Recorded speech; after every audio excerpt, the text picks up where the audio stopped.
तथागत भगवान गौतम बुद्ध, प्रियदर्शी राजा धम्माशोक, विश्वरत्न बोधिसत्व डॉक्टर बाबासाहेब आंबेडकर या महापुरुषांच्या विचार, स्मृती व कार्याला सर्वप्रथम विनम्र अभिवादन।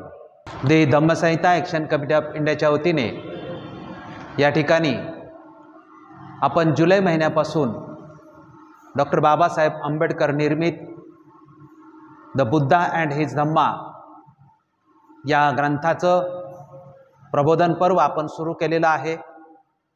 या संपूर्ण प्रबोधन पर्वाच्या अभ्यासक्रमाचे आपण 3 भाग केले होते। पहिला भाग होता की डॉक्टर बाबासाहेब आंबेडकरांचा बौद्ध धम्माशी संबंध आणि तो संबंध कसा विकसित जीवनभर होत गेला आणि त्या आधारावरती बाबासाहेब आंबेडकरांचं व्यक्तिमत्व आणि चळवळ जी आहे ती कशी बौद्ध धम्माच्या तत्त्वज्ञानावर अधिष्ठित होत गेली, हा पहिला भाग होता। तो संपूर्ण भाग आपण पाहिलेला आहे। त्यानंतरचा दुसरा भाग आहे की डॉक्टर बाबासाहेब आंबेडकर निर्मित द बुद्धा अँड हिज धम्मा हा जो ग्रंथ आहे, या ग्रंथाची जी पूर्वपीठिका की बाबासाहेब आंबेडकरांनी बुद्ध आणि त्यांचा धम्म हा ग्रंथ लिहिण्याची जी संकल्पना आहे ती संकल्पना केव्हापासून निर्माण झाली आणि ती बाबासाहेब आंबेडकरांनी तेव्हापासून तो ग्रंथ पूर्ण पर्यंतच्या ज्या घटना घडलेल्या आहेत किंवा जे प्रसंग झालेले आहेत त्या संपूर्ण प्रसंगाची म्हणजेच बुद्ध आणि धम्म या ग्रंथाची जी पूर्वपीठिका आहे, हा अभ्यासक्रमाचा आपला दुसरा भाग आहे। या भागाचे जवळजवळ आपण 6 शनिवार केलेले आहेत, म्हणजे 6 भाग झालेले आहेत। त्यामध्ये पहिल्या भागामध्ये आपण संपूर्ण रूपरेषा समजावून सांगितली। त्यानंतर दुसऱ्या भागामध्ये आपण म्हणजे जवळजवळ 2500 वर्षाचा संपूर्ण तथागत भगवंताचे जे तत्त्वज्ञान आहे त्या तत्त्वज्ञानाचं ग्रंथबद्ध कसं झालं आणि ग्रंथबद्ध झाल्यानंतर ते विकसित कसं होत गेलं या संदर्भाची आपण या पूर्वपीठिकेमध्ये माहिती घेतली। त्यामध्ये सुरुवातीला आपण म्हटलं की 6 ज्या धम्मसंगीती आहेत त्या 6 धम्मसंगीती झाल्या। त्या धम्मसंगीतीच्या नंतर आपण पहिल्या धम्मसंगीतीमधून त्रिपिटक कसं निर्माण झालं आणि ते कसं विकसित होत गेलं। त्रिपिटकामध्ये जे एकूण 32 ग्रंथ आहेत, या 32 ग्रंथाचं सविस्तर विश्लेषण आपण एका भागामध्ये केलं। त्रिपिटकाच्या नंतर जो पाली बौद्ध साहित्याचा दुसरा जो भाग आहे तो अनुपिटकाचा आहे। या अनुपिटकाचे जे 4 ग्रंथ आपण सांगितले की नेतिप्पकरण, पेटकोपदेश, सुत्त संग्रह आणि मिलिंद प्रश्न, हा अनुपिटकीय भाग जो आहे तो अनुपिटकीय भाग आपण पाहिलेला आहे। त्यानंतर आपण जो भाग पाहिला तो अट्टकथांचा पाहिला। या अट्टकथांचा भाग म्हणजेच अर्थकथांचा।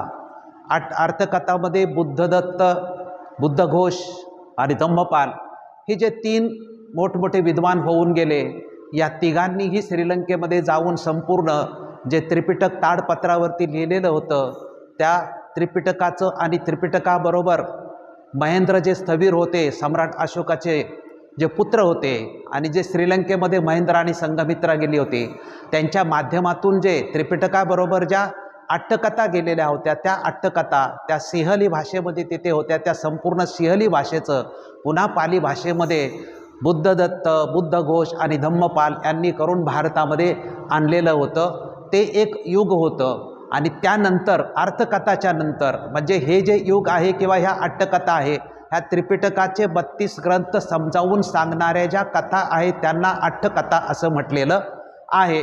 त्यानंतरचा जो चौथा भाग आहे की 400 ते 600 वर्षाचा काळ आहे, म्हणजे पहिला त्रिपिटक निर्मितीचा जो कालखंड आहे तो धम्मसंगीती पहिली जी इसवी सन पूर्व 483ला झाली, त्यानंतर चौथ्या संगीतीपर्यंत म्हणजे इसवी सन 26 पर्यंत, म्हणजे इसवी सन पूर्व 483 ते इसवी सन 26 असा 500 वर्षाचा काळ हा त्रिपिटक निर्मिती आणि त्याच्या विकासाचा गेला।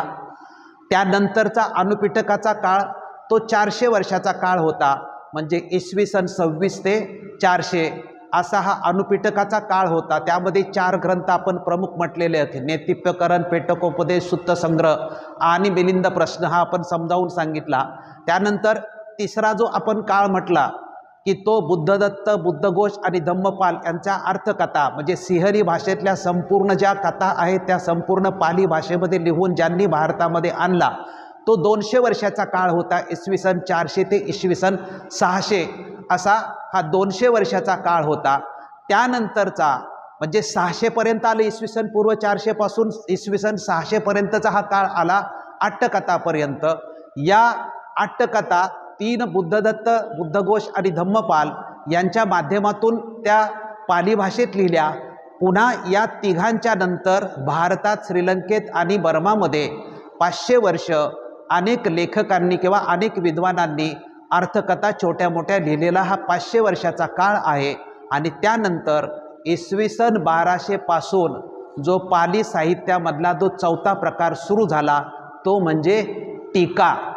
टीका ग्रंथ सुरू झालं। हा जो यावरती जास्तीत जास्त विश्लेषण कुठे केलेलं आढळत नाही, परंतु हा पाली साहित्यातला चौथा भाग आहे। पहिला त्रिपिटकाचा, दुसरा अनुपिटकाचा, तिसरा अट्टकथाचा आणि चौथा काय आहे, टीकाचा आहे। आणि पाचवा आणि शेवटचा आहे ते वंश साहित्य आहे। आज जे आहे ते आज आपण पाहणार आहोत ते टीका ग्रंथ पाहणार आहोत।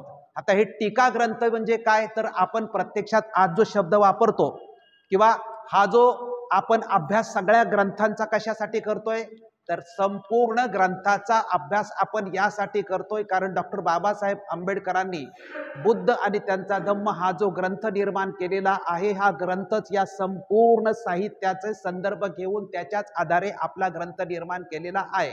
त्यामुळे आपण या ग्रंथाचं तिसऱ्या भागात ज्यावेळेस विश्लेषण करणार आहोत, त्यामुळे त्या ग्रंथामध्ये बाबासाहेब आंबेडकरांनी जे जे संदर्भ घेतलेले आहेत ते संदर्भ नेमके कुठून घेतलेले आहेत हे आपल्याला अगोदरच आपण त्याचा बॅकग्राऊंड स्पष्टीकरण केल्यानंतर आपल्याला कळेल की बाबासाहेबांनी बुद्ध चरित्र कुठून घेतलेलं आहे किंवा 8 खंडामध्ये जे वेगवेगळे भाग घेतलेले आहेत त्याचे संदर्भ नेमके कशा पद्धतीने यामध्ये येतात। त्यामुळे हे सगळे संदर्भ आपण पाहिलेले आहेत। त्रिपिटकाचे मूळ पाली साहित्यातले 32 ग्रंथ, ह्या ग्रंथाला समजावून सांगण्याचं जे अनुपिटक झालं त्या अनुपिटकामध्ये वर्गीकरण करण्यात आलं की विषयवार, उद्देशवार याच्या अनुक्रमणिका बनवण्यात आल्या। आणि त्यानंतर हा जो संपूर्ण मूळ पाली ग्रंथातले जे 32 ग्रंथ आहेत हे समजून सांगण्यासाठी ज्या कथा रचल्या त्याला अर्थकथा असं आपण म्हणतो। त्या प्रमुख अर्थकथा ज्या आहेत त्या अर्थकथा बुद्धदत्त, बुद्धघोष आणि धम्मपाल यांनी प्रमुखता लिहिलं, म्हणून हा 200 वर्षाचा त्यांचा जो काळ आहे। आणि पुन्हा चौथा आज जो आपण पाहतोय ते टीका। टीका ग्रंथ, टीका म्हणजे आज आपण जो शब्द वापरतो आजच्या कालखंडामध्ये टीका म्हणजे एकमेकावरती टीका करणे, हा टीका नाही, तर पाली भाषेमधले टीका या शब्दाचा शब्दकोशातला अर्थ आहे की टीका म्हणजे उपटिप्पणी। इंग्रजीमध्ये याला म्हणतात की सब कॉमेंट्रीज। सब कॉमेंट्रीज म्हणजे मुख्य जे आहे ती मुख्य कॉमेंट्री झाल्यानंतर जी उपटिप्पणी म्हणतात। आता ही पाली भाषेतली उपटिप्पणी कशा पद्धतीची आहे, तर एक समजा आपण 2 प्रकारच्या कॉमेंट्री असतात, एक लाईव्ह कॉमेंट्री असते आणि लाईव्ह कॉमेंट्रीच्या नंतर एक जी कॉमेंट्री झाल्या तिच्यावरती कॉमेंट्री असते। अशा पद्धतीने बौद्ध धम्मामध्ये मूळ त्रिपिटक आहे, ते मूळ त्रिपिटक समजावून सांगण्यात आलेलं आहे। ते मूळ त्रिपिटक अर्थकथांच्या माध्यमातून समजावून सांगितलेलं आहे। त्याच्यात प्रामुख्याने बुद्धघोषाचं युग म्हणून आपण पाहिलेलं आहे। आज या टीका ज्या आहेत, या टीका आहेत त्या बुद्धघोषाने जे अर्थकथा सांगितलेल्या आहेत त्या अर्थकथा पुन्हा पाली भाषेमध्ये, त्या अर्थकथा पुन्हा पाली भाषेमध्ये सांगण्यासाठी हे टीका ग्रंथ निर्माण झालेले आहेत। म्हणजे त्रिपिटक हा मूळ साहित्य, अर्थकथा त्या कथा सांगितल्या आणि या अर्थकथा पुन्हा त्या अर्थकथांच्या वरती ज्या कथा लिहिलेल्या आहेत त्याला काय म्हटलेलं आहे, टीका असं म्हटलेलं आहे। म्हणजे टीका ग्रंथ आहेत ही पाली भाषेतल्या साहित्यातली तिसरी स्टेज येते। मूळ त्रिपिटक, त्या मूळ त्रिपिटकाचा अर्थ समजावून सांगितला तो अट्टकथामध्ये, आणि अट्टकथांच्या वरती पुन्हा जे ग्रंथ लिहिलेले गेले आहेत त्याला काय म्हटलेलं आहे, टीका असं म्हटलेलं आहे। म्हणून याला सब कॉमेंट्री आहे। मुख्य कॉमेंट्री कुठे आली, अर्थकथामध्ये मुख्य कॉमेंट्री आली, आणि सब कॉमेंट्री कशामध्ये आली, तर अर्थकथा आहेत, पुन्हा त्या अर्थकथावरती जे ग्रंथ लिहिले गेले त्या ग्रंथांना टीका ग्रंथ असे म्हटलं गेलेलं आहे। आता हे जे टीका ग्रंथ आहेत, ह्या टीका ग्रंथाचं आपण म्हटलं की त्रिपिटक, त्रिपिटकाच्या नंतर अट्टकथा, त्रिपिटकाला समजावून सांगणाऱ्या अट्टकथा आणि अट्टकथांच्या वरती म्हणजे पुन्हा अट्टकथा समजावून सांगणारे जे ग्रंथ निर्माण झाले ते जे ग्रंथ आहेत त्यांना टीका ग्रंथ असं म्हटलेलं आहे किंवा पाली भाषेमध्ये टीका असं म्हटलेलं आहे। हे 6वी जी संगीती झाली होती या 6व्या संगीतीमध्ये टीका ग्रंथ ही एक पाली साहित्यातली एक श्रेणी आहे, तिला अधिकृतपणे मान्यता देण्यात आलेली आहे। आता हे जे टीका ग्रंथ आहेत ते कशा पद्धतीने निर्माण झाले किंवा टीका ग्रंथाची निर्मिती कशी झाली। जशी आपण म्हटलं की त्रिपिटकाची निर्मिती बौद्ध संगीतीच्या माध्यमातून झाली, अर्थकथांची निर्मिती अधिकृतपणे बुद्धघोषाच्या माध्यमातून झाली। का अर्थकथांची इकडे निर्मिती झाली तर भारतामध्ये त्रिपिटक आलं होतं परंतु अट्टकथा मात्र सिंहली भाषेमध्ये श्रीलंकेमध्येच होत्या आणि त्या सिंहलीमध्ये असल्यामुळे भारतामध्ये त्या अट्टकथा आल्या नव्हत्या, म्हणून बुद्धघोषांनी बुद्धदत्तांनी धम्मपालांनी जाऊन त्या पाली भाषेमध्ये लिहून पुन्हा भारतामध्ये आणल्या होत्या। याचं सविस्तर स्पष्टीकरण आपण पाहिलेलं आहे। आता ह्या टीका जे ग्रंथ आहेत हे टीका ग्रंथ भारतामध्ये निर्माण झाले नाहीत। संपूर्ण बुद्धाचं जे साहित्य आहे तथागत भगवंताच्या महापरिनिर्वाणानंतर जे साहित्य निर्माण झालं ते अधिकृत साहित्य लेखी साहित्य कुठं निर्माण झालं, श्रीलंकेमध्ये लेखी साहित्य निर्माण झालं। तिथेच सिंहलीमध्ये अट्टकथा लिहिण्यात आल्या आणि तिथेच श्रीलंकेमध्येच अट्टकथाच्या नंतर ही 12व्या शतकामध्ये टीका ग्रंथाची निर्मिती करायला सुरुवात झाली। आता ही अट्टकथा लिहिण्याची किंवा टीका ग्रंथ लिहिण्याची संकल्पना कुणाची होती तर ही संकल्पना म्हणजे ऑलरेडी त्रिपिटकाचे 32 ग्रंथ आहेत, ते त्रिपिटक ऑलरेडी समजावून सांगितलेल्या अट्टकथा आहेत। आता पुन्हा या अट्टकथावरती पुन्हा अधिकृतपणे अट्टकथांचं पाली भाषेमध्ये करण्यासाठी श्रीलंकेमध्ये 12व्या शतकामध्ये सुरुवात झालेली आहे। म्हणजे अट्टकथाची निर्मिती किंवा संपूर्ण 12व्या शतकापासून ते 21व्या शतकापर्यंत पाली साहित्याचं संपूर्ण जे केंद्र राहिलेलं आहे ते 12व्या शतकापासून 15व्या शतकापर्यंत श्रीलंका हे केंद्र राहिलेलं आहे आणि 15व्या शतकानंतर बर्मा म्हणजे ब्रह्मदेश हे केंद्र राहिलेलं आहे। मूळ संपूर्ण साहित्य आपण त्रिपिटकाचं कुठे निर्माण झालं, श्रीलंकेमध्ये निर्माण झालं। अट्टकथा कुठे लेखी झाल्या, श्रीलंकेमध्ये लेखी झाल्या। त्यानंतर पुन्हा श्रीलंकेमध्येच 12व्या शतकामध्ये टीका ग्रंथ लिहायला सुरुवात झाली। ही कशी सुरुवात झाली किंवा ही कशा पद्धतीने सुरुवात झाली तर भारतामध्ये बुद्धघोषांनी ज्या सिंहलीमधल्या संपूर्ण कथा इकडे घेऊन आलेले होते, त्यामुळे बुद्धघोषांनी आपण पाहिलं की जगप्रसिद्ध असा ग्रंथ लिहिला होता। तो अनुराधापूरचं जे महाविहार आहे या महाविहाराचे जे भंते आहेत या भंतेंनी बुद्धघोषाची परीक्षा घेण्यासाठी 2 गाथा दिल्या होत्या आणि त्या 2 गाथांच्या परीक्षेसाठी त्यांनी जो ग्रंथ लिहिला तो जगप्रसिद्ध ग्रंथ झाला। त्या ग्रंथाचं नाव आपण पाहिलं, त्याचं स्पष्टीकरण पाहिलं, तो विशुद्धीमग्ग हा जो ग्रंथ आहे तो ग्रंथ हा बुद्धघोषांनी लिहिला। त्यामुळे त्यानंतर त्यांनी सगळ्या सिंहली अट्टकथा ज्या आहेत ह्या पाली भाषेमध्ये पूर्णपणे अट्टकथा केलेल्या होत्या।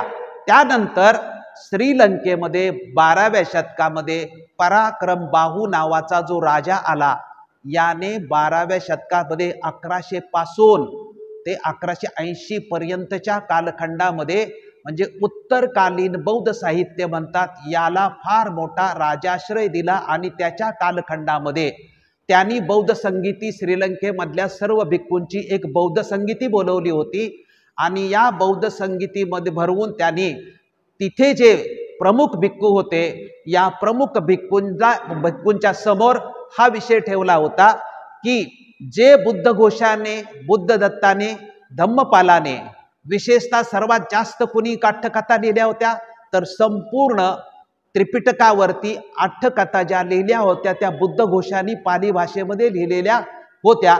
त्यामुळे पुन्हा पाली भाषेमध्ये ज्या अर्थकथा लिहिलेल्या आहेत त्या अर्थकथांच्या वरती कॉमेंट्री पुन्हा करण्यासाठी, बुद्धघोषांच्या ग्रंथावरती पुन्हा कॉमेंट्री करण्यासाठी टीका ग्रंथ निर्माण करण्यात यावेत असा त्या कालखंडामधला श्रीलंकेमधला राजा पराक्रम बाहू जो आहे हा याचा कालखंड जो आहे याचा 1153 ते 1186 हा कालखंड आहे आणि या कालखंडामध्ये यांनी एक संगीती बोलवली, एक मोठं संमेलन भरवलं आणि त्या संमेलनामध्ये विषय ठेवलेला होता की बुद्ध घोषाने जे पालीमध्ये अट्टकथा लिहिलेल्या आहेत या अट्टकथावरतीच पुन्हा आपल्याला टीका लिहायच्या आहेत आणि ती कामगिरी श्रीलंकेमधले जे प्रमुख भिक्खू होते त्या कालखंडामध्ये ते संघ प्रमुख जे होते सारीपुत्त भिक्खू होते, सिंहली भिक्खू सारीपुत्त म्हणजे तथागत भगवंताचे जे सेनापती सारीपुत्त होते ते वेगळे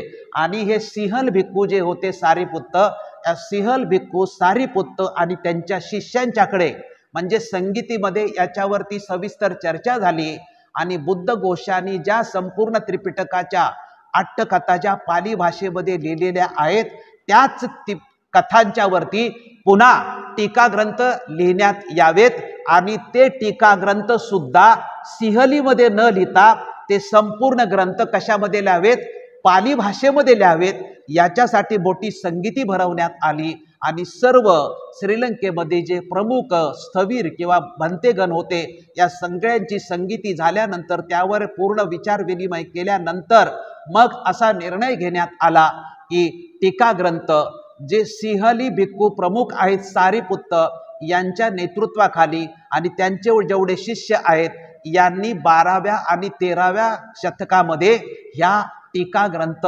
लिहायला सुरुवात केलेली आहे। त्यामुळे टीका ग्रंथ ह्याचं पहिलं जे केंद्र आहे 12 ते 15 शतक हे पहिलं केंद्र कुठे आहे, हे श्रीलंका आहे। ते कुणी सुरू केलं किंवा त्याला कुणी सहकार्य केलं तर श्रीलंकेचा जो राजा होता पराक्रम बाहू याचा कालखंड 1153 ते 1186 या कालखंडामध्ये हे सुरुवात झालेली आहे आणि 12 आणि 13, 14 शतक यामध्ये सारीपुत्त जे प्रमुख होते या सारीपुत्तांनी आणि त्यांच्या शिष्यांनी जे बुद्ध घोषांनी जेवढ्या कथा लिहिल्या होत्या त्या प्रत्येक कथावरती कॉमेंट्री पुन्हा लिहिण्यासाठी जे ग्रंथ निर्माण केले ते सारीपुत्तांनी ग्रंथ निर्माण केले आणि सारीपुत्तांच्या शिष्यांनी हे ग्रंथ निर्माण केलेले आहेत।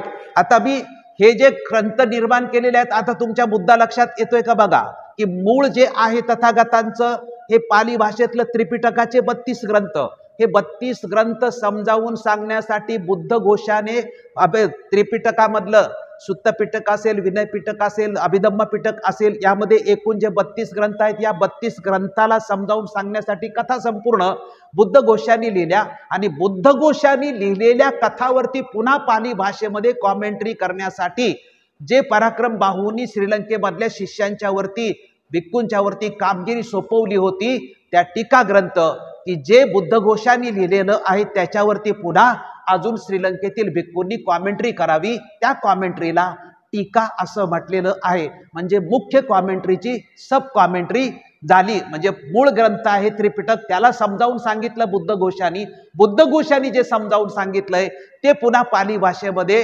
त्याच्यावरती कॉमेंट्री आताच्या काळातल्या म्हणजे 12व्या शतकातल्या भिक्खूगणांनी करावी अशा पद्धतीची कामगिरी त्यांना दिली। मग जे प्रमुख सारीपुत्त जे होते या सारीपुत्तांनी ज्या कथा लिहिलेल्या आहेत त्या कथा मी तुम्हाला वाचून दाखवतो। आपण प्रत्येक म्हणजे फक्त इथं आपण लिस्ट देतोय, ही लिस्ट का देतोय तर एवढे ग्रंथ निर्माण झालेले आहेत आणि ते मूळ कुठले स्थविरवादाचे जे ग्रंथ आहेत ते आपण तर महायान वगैरे याचे जे ग्रंथ आपण पाहत नाही, आपण फक्त स्थविरवादाचेच ग्रंथ पाहतोय। तर जे प्रमुख शिष्य होते त्यांनी ही समंतपासादिका ही जी कथा होती ही कुणी बुद्ध घोषांनी समंतपासादिका कथा लिहिलेली आहे। ही कशावर लिहिलेली आहे, ही विनय पिटकावरती लिहिलेली आहे। म्हणजे मूळ विनय पिटक आहे तो समजावून सांगण्यासाठी बुद्ध घोषांनी समंतपासादिका हा ग्रंथ लिहिला। या समंतपासादिका ग्रंथाला पुन्हा समजावून सांगण्यासाठी सारत्तदीपनी या नावाचा ग्रंथ कुणी लिहिला, सारित्यपुत्तांनी ग्रंथ लिहिला। म्हणजे त्रिपिटकावर समजावून सांगण्यासाठी समंतपासादिका आणि समंतपासादिका समजावून सांगण्यासाठी सारत्तदीपनी हा ग्रंथ लिहिला गेला। त्यानंतर दुसरा जो ग्रंथ लिहिला होता अट्टकथाचा तो सुमंगल विलासिनी, हा सुमंगल विलासिनी जो ग्रंथ होता तो ग्रंथ कुठल्या विषयावरती होता तर दिघनिकायावर होता। म्हणजे दिघनिकाय हा जो ग्रंथ आहे हा समजावून सांगण्यासाठी बुद्ध घोषाने सुमंगल विलासिनी नावाचा ग्रंथ लिहिला होता। हा सुमंगल विलासिनी ग्रंथ पुन्हा समजावून सांगण्यासाठी त्याच्यावरती जो पट्टम सारत्त मंजुषा या नावाने ग्रंथ लिहिला गेला। त्यानंतर तिसरा जो ग्रंथ आहे मनोरथ पूर्णी, मनोरथ पूर्णी हा तिसरा ग्रंथ अंगुत्तर निकायावरती बुद्ध घोषाने लिहिला होता। या मनोरथ पूर्णी अंगुत्तर निकायाची अर्थकथा होती। या अर्थकथाला समजावून सांगण्यासाठी द्वितीय सारत्त मंजुषा नावाचा सारीपुत्ताने ग्रंथ लिहिला। त्यानंतर चौथा जो ग्रंथ होता बुद्ध घोषाचा तो होता सारतप्प कासिनी, हा ग्रंथ होता संयुक्त निकायावरती। हा संयुक्त निकाय समजावून सांगण्याच्या ज्या कथा होत्या अर्थकथा त्या सारत्त दीपनी नावानी होत्या। यावरती सारत्त मंजुषा नावाचा ग्रंथ हा टीका ग्रंथ लिहिण्यात आला। पाचवा मनोरथ पूर्णी ग्रंथ आहे, हा अंगुत्तर निकायाच्या अर्थकथा आहेत। तो समजावून सांगण्यासाठी पुन्हा चतुर्थ सारत्त मंजुषा हा ग्रंथ लिहिला गेला। अट्टसालिनी हा बुद्ध घोषाचा ग्रंथ होता, तो धम्मसंगिनीवरती ग्रंथ लिहिला समजावून सांगण्यासाठी लिहिला होता। त्याच्यावरती जी टीका झाली त्या टीकेचं नाव आहे पठम परमत्त कप्पकासिनी अशा पद्धतीने। आणि सातवा जो ग्रंथ आहे तो सम्मोह विनोदिनी विभंगाच्या अर्थकथावर बुद्ध घोषाने जो लिहिला होता त्यावरती टीका लिहिली, द्वितीय परमत्त कासिनी हा ग्रंथ लिहिला। आणि पच्च प्रकरण अंटकथा, ही पच्च प्रकरण अंटकथा 5 ग्रंथावरती होती। धातु कथा, पुगलपच्चती, कथावत्तू, यमक आणि पट्टाण या 5 ग्रंथावरती बुद्ध घोषाने जी कथा लिहिली होती तिला पच्च प्रकरण अंटकथा होता। याच्यावरती ततीय परमत्त कासिनी असा सारीपुत्ताने ग्रंथ लिहिलेला आहे। म्हणजे जे बुद्ध घोषाने ग्रंथ लिहिले होते ते ग्रंथ पुन्हा समजावून सांगण्यासाठी जे टीका ग्रंथ लिहिले गेले ते जवळजवळ 8 ग्रंथ जे आहेत ते 8 ग्रंथ एकट्या सारीपुत्ताने हे 8च्या 8 ग्रंथ लिहिलेले आहेत आणि पाली भाषेमध्ये हे लिहिलेलं आहेत। म्हणजे 3 फेज झाल्या, 3 स्टेप झाल्या। मूळ त्रिपिटक ते समजावून सांगितलं बुद्ध घोषाने, जे बुद्ध घोषाने समजावून सांगितलं ते पुन्हा सिंहलीमध्ये श्रीलंकेतल्या प्रमुख भिक्खू होते सारीपुत्त, त्यांनी समजावून सांगितलेले ग्रंथ लिहिलेले आहेत। त्यानंतर त्यांचे जे शिष्य होते त्यांच्या शिष्यांनी सुद्धा याच्यावरती टीका ग्रंथ लिहिलेले आहेत। त्याची फक्त यादी मी तुमच्या समोर सांगणार आहे। त्यांचे एकूण शिष्य होते जे प्रमुख ज्यांनी ह्या टीका ग्रंथ लिहिले त्याच्यामध्ये संघरक्षित होते, बुद्धनाग होते, वाचिस्सर होते, सुमंगल होते, सद्धम्म ज्योतिपाल होते, धम्मकीर्ती होते, बुद्ध रक्षित होते, मेघंकर असे जवळजवळ 8 जे प्रमुख शिष्य आहेत। या 8 प्रमुख शिष्यांनी राजा पराक्रम बाहू यांनी जो राजाश्रय दिला होता आणि त्यांनी सांगितलं होतं की बुद्ध घोषाच्या ज्या संपूर्ण ज्या कथा आहेत या संपूर्ण पाली भाषेतल्या कथावरती पुन्हा टीका ग्रंथ निर्माण करण्यात यावेत। त्याप्रमाणे सारीपुत्तांनी केले। पुन्हा सारीपुत्ताच्या शिष्यांनी सुद्धा ज्या कथा निर्माण केल्या त्यामध्ये सिंहली भिक्खू स्थवीर संघरक्षित आहे, यांनी अभिनव खुद्दक टीका ही एक टीका लिहिली गेली। त्यानंतर शोभोदालंकार, संबंध चिंता, सुसद्य सिद्धी आणि बुद्धोदय हे जे ग्रंथ आहेत हे सारीपुत्ताचे शिष्य सिंहली स्थवीर संघरक्षित यांनी ह्या टीका लिहिलेल्या आहेत। दुसरे जे शिष्य होते स्थवीर बुद्धनाग यांची रचना विनयत्त मंजुषा ही हा टीका ग्रंथ लिहिलेला आहे। त्यानंतर कंका वितरणी पतिमोक्कावर बुद्धघोषकृत अर्थकथांची टीका लिहिलेली आहे। त्यानंतर मूल शिखा टीका म्हणजे मूळ शिक्षण जे आहे त्याच्यावरचा ग्रंथ आहे। ही टीका मूल शिखा टीका आहे। वाचिस्सपूर्व विमल सारने सुद्धा या मूल सिक्का टीका नावाच्या मूल सिक्केवरती लिहिलेली आहे।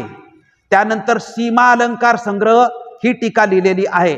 सीमा अलंकार म्हणजे हा विनय संबंधीचा तो ग्रंथ आहे ज्यामध्ये विहारांच्या सीमांचा जिथे भिक्खू पतिमोक्क इत्यादीच्या संस्कारामध्ये भाग घेण्यासाठी कोणत्या तरी एकाच विहारात एकत्र येऊन विहारांच्या सीमेचा निर्णय घेतात। म्हणजे विहारांची कार्यकारिणी आणि भिक्खूंच्या विहाराच्या संदर्भात मर्यादा ज्या आहेत या संदर्भातली सगळी नियमावली किंवा त्याच्यावरती संपूर्ण कार्यपद्धतीवरती आणि त्यामध्ये भिक्खूंचे काय अधिकार असतील याच्यावरती जो ग्रंथ निर्माण केला त्याला सीमालंकार ग्रंथ असं म्हटलेलं आहे। त्यानंतर तिसरा जो ग्रंथ आहे तो खेमपरण टीका, ही टीका भिक्खू खेमन यांची आहे। नामरूप परिच्छेद टीका ही तिसरी टीका आहे। संचक्षेप टीका, अभिधम्मावर टीका आहे, सारूप विभाग आहे, विनय विनिश्चय टीका आहेत, उत्तर विनिश्चय टीका आहेत आणि सुमंगल दीपनी टीका आहेत। ह्या स्थवीर वाचीसर हा जो सारीपुत्तांचा शिष्य होता त्याने एवढ्या टीका लिहिलेल्या आहेत। त्यानंतर चौथा जो शिष्य होता तो सिंहल भिक्खू सुमंगल यांनी अभिधम्मत्त विभागनी जी अनुरुद्धकृत अभिधम्म संग्रहाची जी टीका आहे ही टीका लिहिलेली आहे। त्यानंतर अभिधम्मत्त विकासिनी बुद्ध दत्ताकडून अभिधम्मावताराची ही टीका आहे। संच संक्षेप टीका ही टीका जी लिहिलेली आहे ते सिंहल भिक्खू सुमंगल यांनी लिहिलेली आहे। त्यानंतर ज्योतिपाल व छपद भिक्खू झाले यांनीही या टीका लिहिलेल्या आहेत। ज्योतिपाल, त्यानंतर धम्मकीर्ती आहे, हे विरचित दाठावंश हा काव्य ग्रंथ याच युगातील रचना आहे। त्यानंतर सातवा जो शिष्य आहे तो बुद्ध रक्षित लिखित जीना अलंकार हा काव्य संग्रह याच युगातील रचना आहे। आठवा शेवटचा मेघंकर, सिंहली भिक्खू सारीपुत्त यांचे शिष्य मेघंकर हे सिंहली गद्य ग्रंथ विनयार्थ समुच्चयाचे लेखक आहेत। अशा पद्धतीने श्रीलंकेमध्ये 12व्या शतकापासून ते 15व्या शतकापर्यंत ग्रंथ लिहिण्यामध्ये आले। आता हे समजण्यासाठी आपल्याला अवघड आहे, हे विषय आपल्याला कधी माहीतच नाहीत आणि त्रिपिटक, काही वेळा त्रिपिटकावरती प्रवचन आपण ऐकता किंवा त्रिपिटकाची माहिती आपण ऐकता, काही वेळा आपण अर्थकथावर अट्टकथाची पण माहिती आपण ऐकता, परंतु कुठेही तुम्हाला टीका ग्रंथ जे आहेत या टीका ग्रंथाचं स्पष्टीकरण तुम्ही कुठे युट्यूबला गेला किंवा कुठे पुस्तकामध्ये गेला तरी व्यवस्थित त्याचं स्पष्टीकरण करता येत नाही। कारण ह्या सगळ्या ग्रंथांची यामध्ये काय आहे, यादी आहे। मी तुम्हाला हा जो स्वतंत्र एपिसोड याच्यावरती सांगितलेला आहे तो याच गोष्टीसाठी की पाली बौद्ध साहित्यातला हा एक टप्पा आहे की त्रिपिटक निर्माण झालं, त्याच्यावर अर्थकथा लिहिल्या झाल्या आणि अर्थकथांच्यावरती ज्या कथा लिहिल्या झाल्या त्या टीका आहेत। एवढं जरी माहिती झालं की बाबा ह्या टीका म्हणजे काय, तर टीका म्हणजे सब कॉमेंट्री। ह्या टीका कशावरती लिहिलेल्या आहेत, तर बुद्ध घोषाने ज्या कथा लिहिलेल्या आहेत त्या कथावरती टीका लिहिलेल्या आहेत। याला बुद्धघोष परंपरा युग सुद्धा म्हटलेलं आहे। याला बुद्धघोष परंपरा युग का म्हटलेलं आहे, तर ह्या ज्या टीका ग्रंथ निर्माण झाले ह्या टीका ग्रंथाचं जे स्वरूप होतं किंवा टीका ग्रंथाची जी पद्धती होती ती बुद्धघोषाने जे ग्रंथ लिहिले त्या बुद्धघोषाच्या ग्रंथाची लिहिण्याची जी पद्धती होती तीच पद्धती टीका ग्रंथ लिहिण्यासाठी सुद्धा सारीपुत्त आणि त्यांचे शिष्य श्रीलंकेतील यांनी स्वीकारलेली असल्यामुळे आणि बुद्धघोषाच्याच अर्थकथावरती टीका लिहिलेलं असल्यामुळे याला बुद्धघोष परंपरा युग असं सुद्धा म्हटलेलं आहे। याचा विकास सारीपुत्ताचे जे प्रमुख 8 शिष्य आणि इतरही शिष्य आहे 12 ते 15व्या शतकामध्ये श्रीलंकामध्ये टीका ग्रंथ लिहिण्यात आले। 15व्या शतकापासून ते 19व्या शतकापर्यंत जे टीका ग्रंथ लिहिले आले ते ब्रह्मदेशामध्ये टीका ग्रंथ, जगामध्ये जे स्थवीर पाली साहित्य आहे किंवा मूळ पाली साहित्य आहे त्याचा विकास हा श्रीलंका आणि ब्रह्मदेश या दोनच देशामध्ये झालेला आहे। भारतात निर्मिती झाली, पण भारतात ज्यावेळेस निर्मिती होती ते मौखिक होतं, परंतु जे मौखिक कुठे गेलं, श्रीलंकेमध्ये गेलं आणि श्रीलंकेमध्ये ते ताडपत्रावरती आलं आणि मग ताडपत्रावरून ते ताम्रपत्रावर, ताम्रपत्रावरून ते संगमरवरीवर आणि संगमरवरीवरून ते कागदावर कशा पद्धतीने आलं त्याचा आपण सगळ्या धम्मसंगीतीमध्ये प्रवास झालेला पाहिलेला आहे। पण मौखिक जे श्रीलंकेमध्ये गेलं ते कुणाच्या माध्यमातून गेलेलं आहे, ते महेंद्र आणि संघमित्रा म्हणजे महेंद्र भिक्खूच्या माध्यमातून ते तिथं गेलं आणि तिथं ते सिंहली भाषेमध्ये संपूर्ण झालं आणि त्याचा श्रीलंकेमध्ये प्रचार झाला। त्याच्यावरती महेंद्रांनी जे लिहिले घेऊन गेल्या होते त्रिपिटकाबरोबर त्या अट्टकथांचा सुद्धा सिंहली भाषेमध्ये मोठा प्रचार झालेला आहे। 12व्या शतकामध्ये त्रिपिटकही तिथं लिहिलं गेलं, अट्टकथाही तिथं लिहिल्या गेल्या आणि या अट्टकथावरती टीका ग्रंथ सुद्धा श्रीलंकेमध्येच लिहिलं गेलं। म्हणजे एवढं प्रमुख पाली साहित्य श्रीलंकेमध्ये निर्माण झालेलं आहे। पुन्हा 15व्या शतकापासून हे जे संपूर्ण साहित्य आणि विशेषतः अभिधम्म पिटकावरती साहित्य निर्माण झाले, जे टीका ग्रंथ निर्माण झाले, हे संपूर्ण टीका ग्रंथाचं केंद्र ब्रह्मदेश बनलेलं आहे। आणि ब्रह्मदेशामध्ये टीका ग्रंथ म्हणजे श्रीलंकेच्या नंतर ब्रह्मदेशामध्ये टीका ग्रंथ बनायला सुरुवात झाली। आणि 13व्या शतकापासून ते जवळजवळ तुम्ही म्हणजे 15व्या शतकापासून मुख्य सुरुवात होती, पण 13व्या शतकापासूनच तिथेही याचा अभ्यास करायला सुरुवात झाली होती। आणि 15व्या शतकापासून जे ग्रंथ आहेत हे ग्रंथ प्रकाशित व्हायला सुरुवात झालेली होती। 13व्या 14व्या 15व्या शतकातले जे साहित्य आहेत, ग्रंथ आहेत, मी फक्त त्यांची तुमच्या पुढे नावं वाचून दाखवतो, कारण आजचा आपला एपिसोड की फक्त टीका ग्रंथांची यादी किती आहे म्हणजे ही प्रमुख यादी तुमच्या पुढे वाचून दाखवण्याचाच आजचा आपला हा एपिसोड आहे। कारण हे किती टीका ग्रंथ आहेत हे आपल्याला माहिती होण्यासाठीच आज आपण या ठिकाणी आहोत। 13व्या शतकातील पाली साहित्यिकाचे प्रसिद्ध नावे वैदेही स्थवीर, बुद्धप्रिय, धम्मकीर्ती ही होत। वैदेही स्थवीर यांच्या रचना समंतकूट वर्णना व रसवाहिनी, बुद्धप्रिय यांच्या रचना पच्चमद्दू काव्य संग्रह, धम्मकीर्ती महावंशचे चूलवंश या प्रसिद्ध नावाने परिवर्तन आणि अत्तन मंगल विहार वंश ग्रंथ लिहिला। सिद्धता यांचा ग्रंथ पच्चमद्दू सार संग्रह, सारत्त संग्रह, आबयगिरी कवी चक्रवर्ती आनंद सद्धम्म गोपायन, आनंद वनरतनचे शिष्य यांचं दुसरं नाव सारत्त समुच्चय, ही कथा त्यांनी लिहिलेली आहे। 14व्या शतकामध्ये प्रसिद्ध काव्यग्रंथ आहेत मेघंकरचा लोकप दीपसार, पंचंग दीपन, लेखक याचा माहिती नाही, भिक्खू महामंगल, बुद्ध घोषुपती म्हणजे बुद्ध घोष जो आहे त्याचं सुद्धा टीका किंवा त्याचे चरित्र सुद्धा संपूर्ण टीका ग्रंथाच्या माध्यमातून कधी लिहिलं गेलं, 14व्या शतकामध्ये बुद्ध घोषाचं सुद्धा चरित्र लिहिलेलं गेलेलं आहे। 15व्या शतकामध्ये जर आपण बघितलं तर श्रीलंकामध्ये वाचीसर, संगराज, श्री राहुल ही काही महत्वाकांक्षी साहित्यकार होऊन गेले। 15व्या शतकामध्ये बर्मा पाली साहित्याचा अभ्यास आणि ग्रंथरचनेचे केंद्र बनले। बर्मामधील प्रसिद्ध हे त्यांचे ग्रंथ आहेत आर्यवंश आणि मणिसार, मंजुषा, अभिधम्मत विभागिनी, गंधाभरण, व्याकरण ग्रंथ हे ग्रंथ आहेत। त्यानंतर मणिदीप, बुद्ध घोषकृत अट्टसालिनीवरची टीका आहे। जातकाची रचना, जात संबंधीच्या रचना आहेत। सद्धम्मगिरी यांची आर्यवंश हे समकालीन होते। 15व्या शतकामध्ये सुद्धा काही ग्रंथ लिहिले गेले। 16व्या शतकामध्ये 3 मुख्य भिक्खूंची नावे येतात, ती म्हणजे सद्धालंकार, महानाम आणि महानंद आणि श्रीमंगल अशी 3 प्रमुख नावं आहेत। सद्धालंकार यांची जी रचना आहे ती पठ्ठाण दीपनी आणि पठ्ठाण सारथ्य दीपनी, महानाम यांची रचना आहे मधुसारथ्य दीपनी आणि श्रीमंगल स्थवीर यांच्या रचना आहेत मंगल दीपनी व मंगलत्त दीपनी, म्हणजे या तिघांच्या 16व्या शतकामधल्या रचना आहेत। 17व्या शतकात पाली बौद्ध साहित्याबाबत 4 रचना केलेल्या आहेत। 17व्या शतकात 4 ग्रंथ लिहिलेले आहेत। त्रिपिटा अलंकार यांच्या रचना आहेत विसती वर्णना हा एक ग्रंथ आहे आणि यशवडनत्तू हा दुसरा ग्रंथ आहे।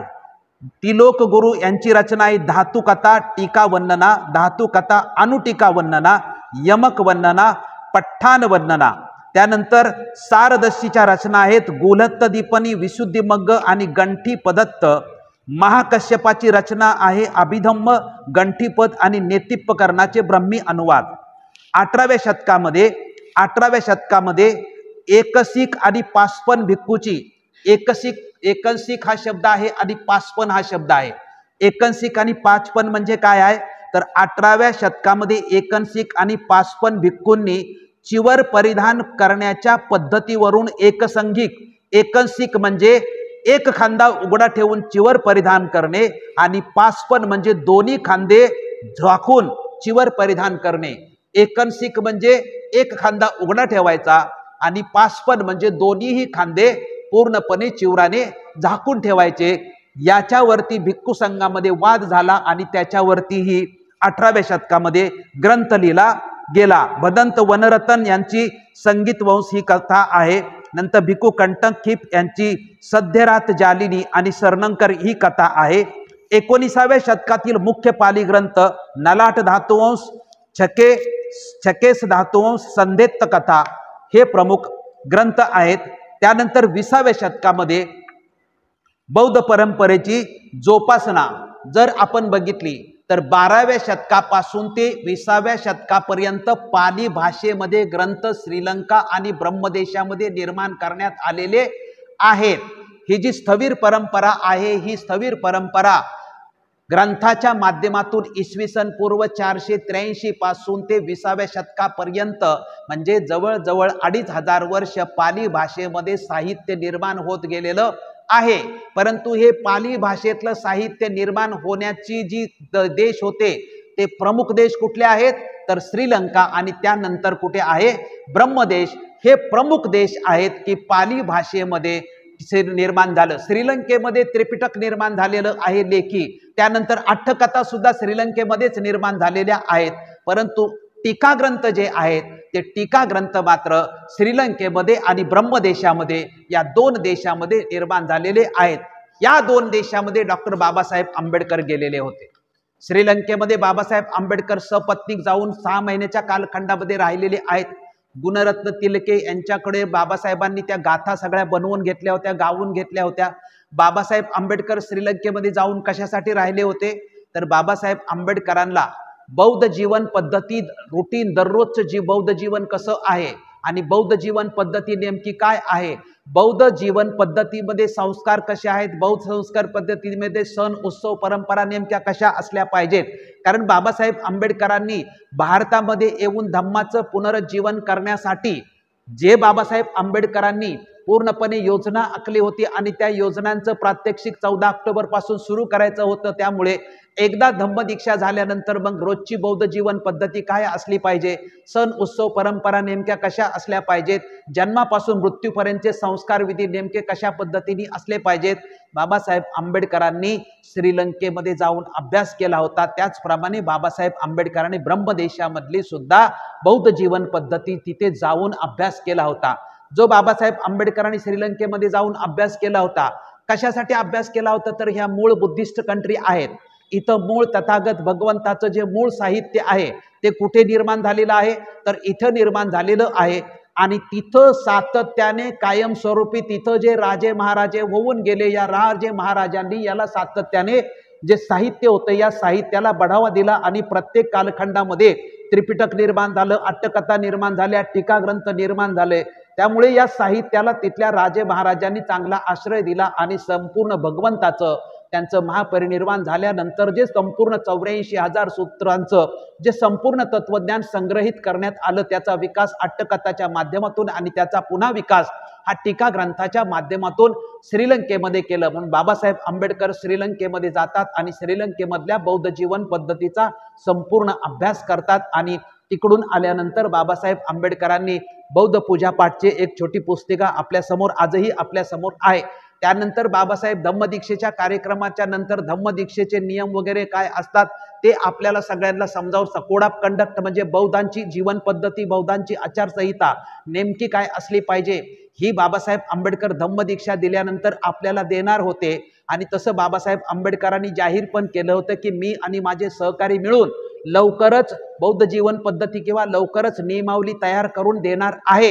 ज्यांना ती नियमावली पसंत असेल त्यांनीच फक्त बौद्ध धम्माचा स्वीकार करायचा, ज्यांना ती नियमावली पसंत नसेल त्यांनी तिचा स्वीकार करायचा नाही। त्याच्यामुळे बाबासाहेब आंबेडकर हा कोड ऑफ कंडक्ट बौद्ध जीवन पद्धती, बौद्धांची आचारसंहिता जी प्रत्येक देशामध्ये कशी आहे आणि विशेषतः कुठल्या देशामध्ये अभ्यास केला त्यांनी फक्त 2च देशात अभ्यास केला, एक श्रीलंकेमध्ये अभ्यास केला आणि दुसरा ब्रह्मदेशामध्ये अभ्यास केला। श्रीलंकेमधून अभ्यास केल्यानंतर त्याचे 2 संदर्भ आहेत। गुणरत्न तिलके नावाचे जे भंते होते त्यांच्याकडून सगळ्या गाथा बाबासाहेब आंबेडकरांनी गाऊन घेतल्या होत्या आणि ते रेकॉर्ड करून बाबासाहेब आंबेडकरांनी आणले होतं।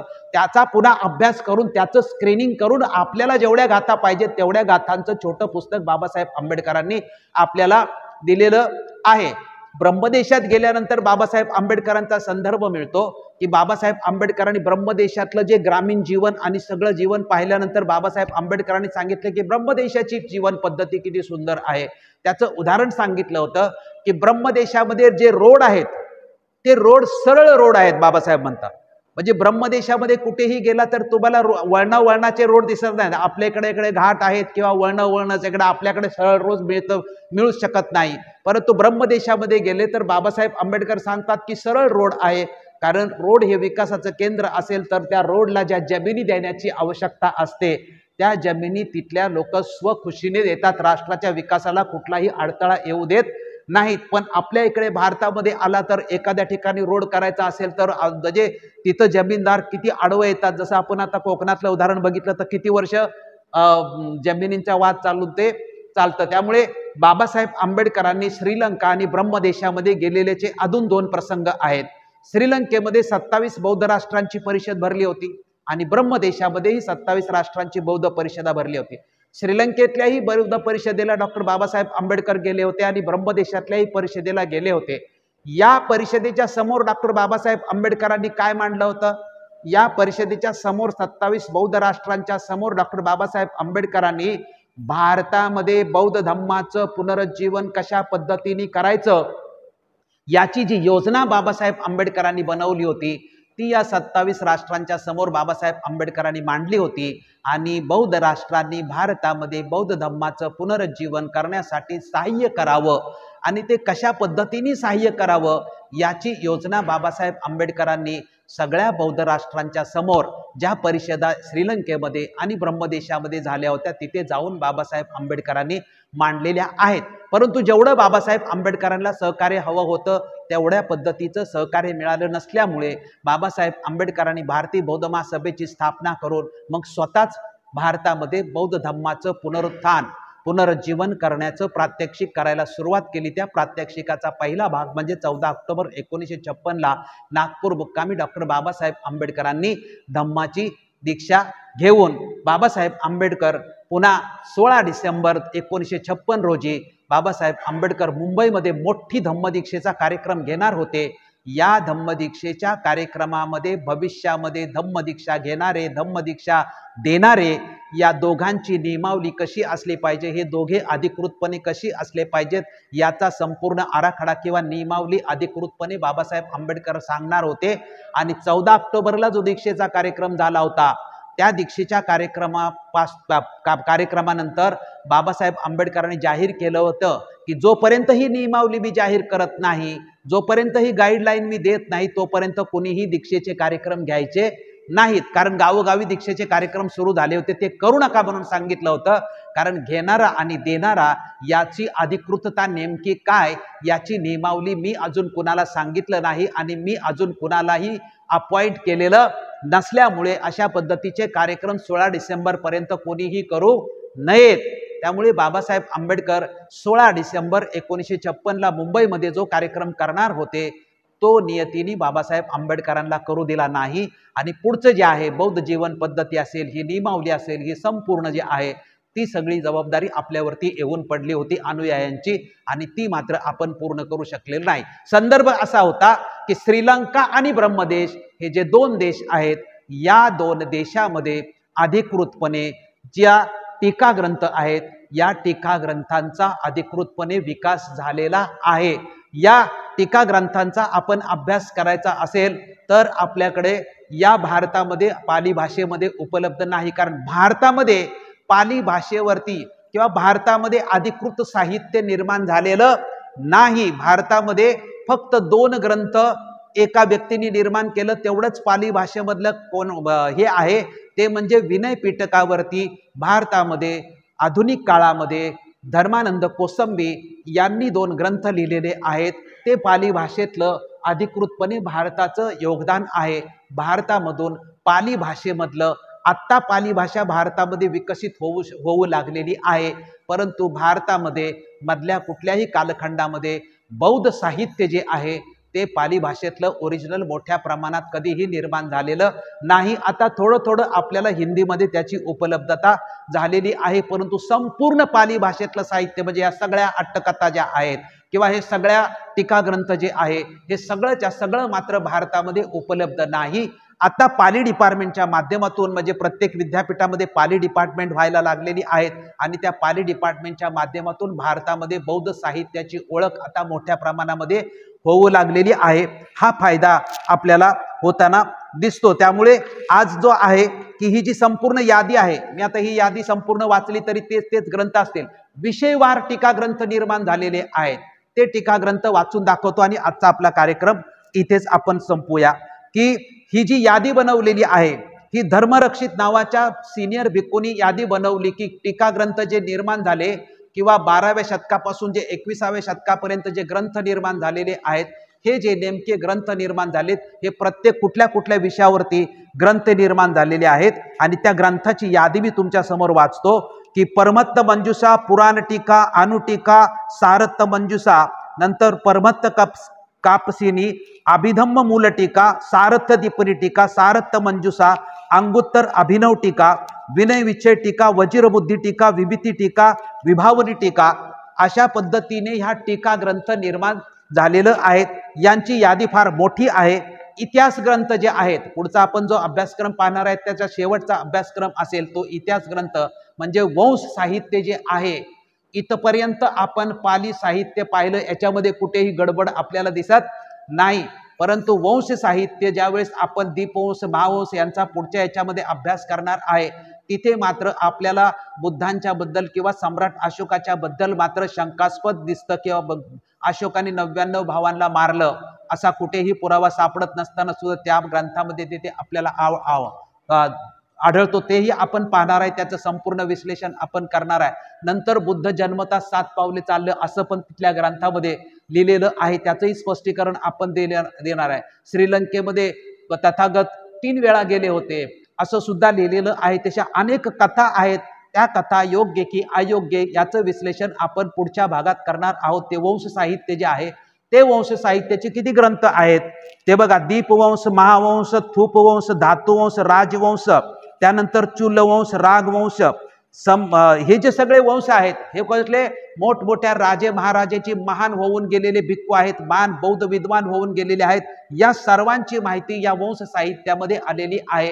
यामध्ये सम्राट अशोकाच्या बद्दल, तथागत भगवान गौतम बुद्धांच्या बद्दल म्हणजे इथपर्यंत आपल्याला टीका ग्रंथापर्यंत जे पाली साहित्यामध्ये मिळतं त्याच्या विपरीत थोडंसं या ग्रंथामध्ये कशा पद्धतीने मिळतं. कारण भारतामध्ये कुठल्याही साहित्यामध्ये आपल्याला मूळ पाली भाषेतल्या साहित्यामध्ये किंवा सम्राट अशोकाचे जेवढे अभिलेख किंवा हे सगळे आपल्याला साहित्य सापडतात. जगामध्ये सर्वात अधिकृत आजच्या कालखंडामध्ये साहित्य कुठलं बौद्ध साहित्य मानलं गेलं पाहिजे किंवा मानलं जातं की जे साहित्य बघतात त्याचा स्वतःलाच कुठल्याही पुराव्याची गरज नाही, ते म्हणजे सम्राट अशोकाने 200 पेक्षा जास्त जे शिलालेख लिहिलेले होते ते भारतामध्ये अगदी हिमालयाच्या कोपऱ्यापासून ते दक्षिणेमध्ये बेंगलोर पर्यंत किंवा संपूर्ण भारतामध्ये जे मोठमोठ्या डोंगर आहेत, गुहा आहेत, लेणी आहेत, इथं जे शिलालेख सापडलेले आहेत त्या शिलालेखांच्या वरती सम्राट अशोकाचं चरित्र सापडतं आणि बौद्ध धर्माबद्दल किंवा 84,000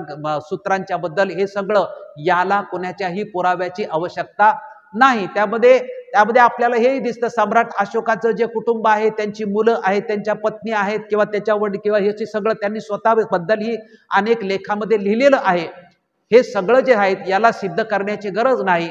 पण सम्राट अशोक आपल्या देशामध्ये 1915 पर्यंत त्याची माहिती नव्हती. 1915च्या नंतर उत्खननाच्या माध्यमातून जे मिळालं त्याचं स्पष्टीकरण आपण पुढच्या याच्यामध्ये अधिकृतपणे करणार आहे. आणि तिथं खरी गोंग आहे म्हणून आपण तो आणि तो शेवटचा बौद्ध साहित्यामधला जो शेवटचा भाग आहे तो आपण पुढच्या याच्यामध्ये केलेला आहे. आज आपण जे पाहिलं ते ऐकणाऱ्यासाठी, समजणाऱ्यासाठी किंवा डिव्हाइसवर किंवा मोबाईलवर आपण चॅनलच्या माध्यमातून ऐकलं तरी आपल्याला फक्त एवढाच मेसेज मला आज द्यायचा होता की त्रिपिटक समजावून सांगण्यासाठी अट्टकथा लिहिल्या आणि त्या अट्टकथाचा जो प्रमुख होता तो बुद्धघोष होता आणि या बुद्धघोषाच्या अट्टकथावरती श्रीलंकेमध्ये आणि ब्रह्मदेशामध्ये टीका ग्रंथ लिहिण्यात आलेले आहेत. यामध्ये टीका ग्रंथ आपल्याला भारतामध्ये किती उपलब्ध आहेत किंवा नाहीत हे साहित्य आपल्याकडे उपलब्ध नाहीत, परंतु संदेश एवढा द्यायचा होता की टीका ग्रंथ हे पाली साहित्यातला एक प्रकार आहे,